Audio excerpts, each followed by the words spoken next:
Hoje eu vou falar um pouco sobre um tema, dor no glúteo ou a dor glútea. Vários fatores podem ocasionar essa dor no glúteo. Vamos falar hoje desses fatores, explicar um pouquinho, fazendo assim um apanhado geral do que pode estar ocasionando essa dor glútea e te atrapalhando tanto no trabalho, quanto no seu lazer, quanto na sua atividade esportiva. A primeira causa, que é a mais frequente, são as tendinites do glúteo. Tendinite do glúteo médio, glúteo máximo, glúteo mínimo. Isso acontece tanto por excesso de atividade física, como atividades inadequadas que você usa a musculatura de uma forma inadequada. Muitas vezes, quando você faz exercícios que passam a sua capacidade física, acabam inflamando o glúteo. Como também essas tendinites podem ser ocasionadas por uma síndrome que chama síndrome da bunda morta. O que seria isso? Basicamente, a pessoa que não faz atividade física, fica muito tempo sentada e com isso altera o fluxo na musculatura glútea.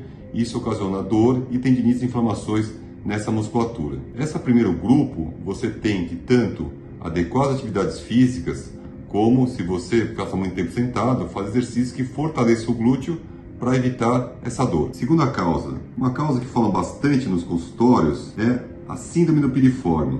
O que é a síndrome do piriforme? O piriforme é um músculo que nós temos no glúteo e por baixo dele passa o nervo ciático. Pessoas que fazem muita atividade física, muita musculação específica no glúteo, ou corredores, têm essa hipertrofia do músculo, podem hipertrofiar essa musculatura e comprimir um pouco a passagem do nervo ciático. E isso pode causar dores tanto no glúteo, como a dor irradiada para o membro inferior. Nesses casos, você tem que trabalhar bastante alongamento do glúteo, readequação postural e, na maioria dos casos, você melhora. Só que, deixar claro que a síndrome piriforme é uma síndrome infrequente, não é tão frequente como a gente imagina, mas ela acontece, mas numa frequência bem menor do que tem se propagado em muitos consultórios. Terceiro fator, dor na articulação sacroiliaca, alterações na articulação sacroiliaca, que ela irradiam para a região do glúteo. E quando acontecem essas dores na sacroiliaca? Em alguns grupos. Primeiro, pacientes têm alguma artrite, algum problema reumático,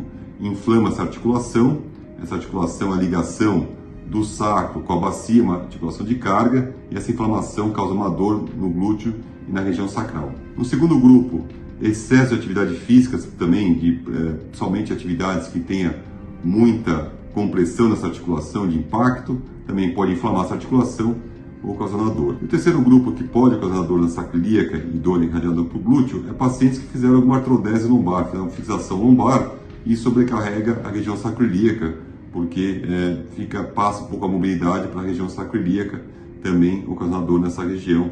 E isso pode ser bem avaliado com ressonância magnética. Quarto fator, que é um fator muito mais comum que a gente imagina, são as compressões radiculares. Compressão principalmente da raiz de L5, que tem uma inervação para a região do glúteo.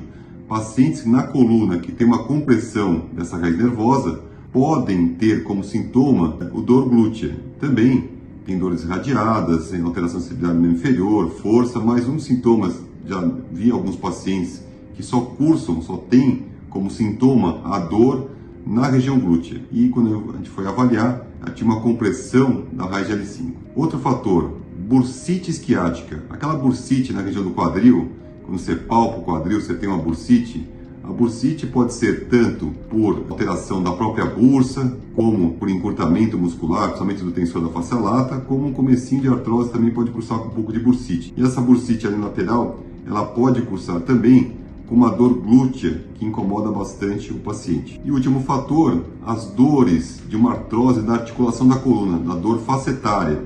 A articulação da coluna, que fica atrás, na parte posterior da coluna, ela tem mobilidade, ela é recoberta por cartilagem, e quando começa a perder essa cobertura de cartilagem, começa a ter atrito osso com osso, isso inflamar, causando dor, e a dor irradia para a parte inferior das costas e a região glútea. Resumindo, o diagnóstico da dor glútea ela é feita através de uma boa anamnese, uma boa história do paciente, um bom exame físico e exames complementares, pensando que essa dor ela pode ter origem tanto na coluna como na região da bursa lateral, assim, na região do quadril, mas como também na própria musculatura glútea. Então, quando você tem uma dor glútea, pensar que essa dor pode ser de várias partes e pode estar cursando com a dor glútea. Quando você tem essa abrangência de pensamento e avaliação, é mais fácil você chegar num diagnóstico melhor, mais preciso e você tem um diagnóstico preciso, você consegue fazer um tratamento mais preciso para cada paciente. Espero que tenham gostado das informações sobre dor glútea. Se gostou, compartilhe com seus amigos e também, se possível, me siga nas redes sociais, tanto no Instagram, Dr. Luciano Miller, como também no YouTube, Dr. Luciano Miller. Obrigado.